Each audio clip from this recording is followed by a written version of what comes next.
વડાપ્રધાન નરેન્દ્ર મોદીજીના રોડ શોને લઈને વડોદરામાં અલગ જ ઉત્સાહનો માહોલ જોવા મળી રહ્યો છે। સરદાર ધામના લોકાર્પણ બાદ ગદા સર્કલથી એરપોર્ટ સુધી આ રોડ શો યોજાવાનો હોય, જેને લઈને વડોદરામાં એક અલગ જ તૈયારીઓ જોવા મળી રહી છે। ખાસ કરીને જ્યારે બંગાળની થીમ પર તૈયારીઓ કરવામાં આવી હોય ત્યારે વિશેષ આકર્ષણનું કેન્દ્ર તરીકે ઝાલમુડી તૈયાર કરવામાં આવી રહી છે। વોર્ડ નંબર 13ના નગરસેવક નિધિ પટેલ અને તેમના પિતા પૂર્વ નગરસેવક નીતિન પટેલ દ્વારા ખાસ ઝાલમુડી બંગાળની થીમ પર તૈયાર કરવામાં આવી રહી છે। બંગાળ જેવી જ ઝાલમુડી વડોદરામાં આ રોડ શો દરમિયાન તૈયાર કરવામાં આવી રહી છે, જે મુખ્ય આકર્ષણનું કેન્દ્ર બની રહી છે।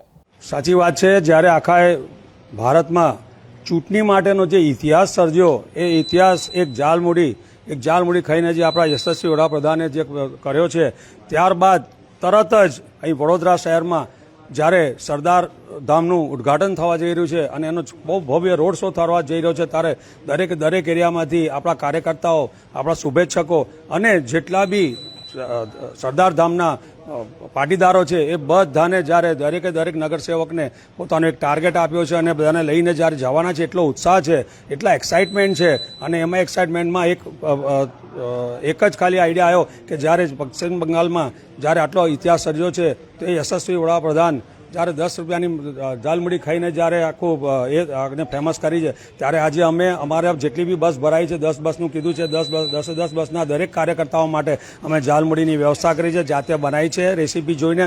અને એ ઝાલમુડી ખાઈને એ કાર્યકર્તાઓ જ્યારે ઝાલમુડીને ખાતા મોદીજીને યાદ કરશે, ત્યારે એ મોદીજીની ચાહના અને એ સરદાર ધામની જે ઉત્સવ આજે જે ઉજવા છે, એ બમણો થશે। જેથી કરીને આજે આનું આયોજન કરવામાં આવ્યું છે। મારી દીકરી નિધિ પટેલને જ્યારે આ બસનું ટાર્ગેટ આપ્યું, ત્યારે નિધિના મગજમાં એક જ વસ્તુ આવ્યું કે ડેડી, આપણે ઝાલમુડી ખવડાવીએ તો એ બાને મોદીજીને યાદ કરીને એમની ચાહના વધારીને આ ઉત્સવ બહુ મોટો થાય। ઝાલમુડીમાં જ્યારે અમે રેસીપી જોઈ, અને હું તો વારે ઘડીએ ટૂર્સ એન્ડ ટ્રાવેલ્સમાં વારે ઘડીએ કલકત્તા ગયો છું, એટલે મેં ખાધી પણ છે। અત્યારે આપણે શું કહીએ છીએ, એમાં સૌથી વધારે લોકો મમરાનો ઉપયોગ વધારે કરે છે, અને એની ઉપર જે ખાસ કરીને એમનો ટેસ્ટ જે છે, એમાં આપણે સરસવનું તેલ હોય છે અને ઉપર ટામેટા, ડુંગળી, મરચું ને બધું આપે છે। જ્યારે અત્યારે ગુજરાતમાં આપણે એ સરસવનું તેલનો ઉપયોગ બહુ ઓછો થાય છે, તેથી આપણે અહીંયા સિંગતેલનો ઉપયોગ કરીને બનાવ્યું છે, એની પર વઘાર મારીને કર્યું છે, કારણ કે ડુંગળીને તો મુકાય નહીં, કારણ કે હવાઈ જાય, એટલે પણ એ રીતે અમે એમનો ટેસ્ટનો પૂરેપૂરો લાવવાનો પ્રયાસ કર્યો છે અને પબ્લિક સુધી પહોંચાડવાનો પ્રયાસ કરીશું।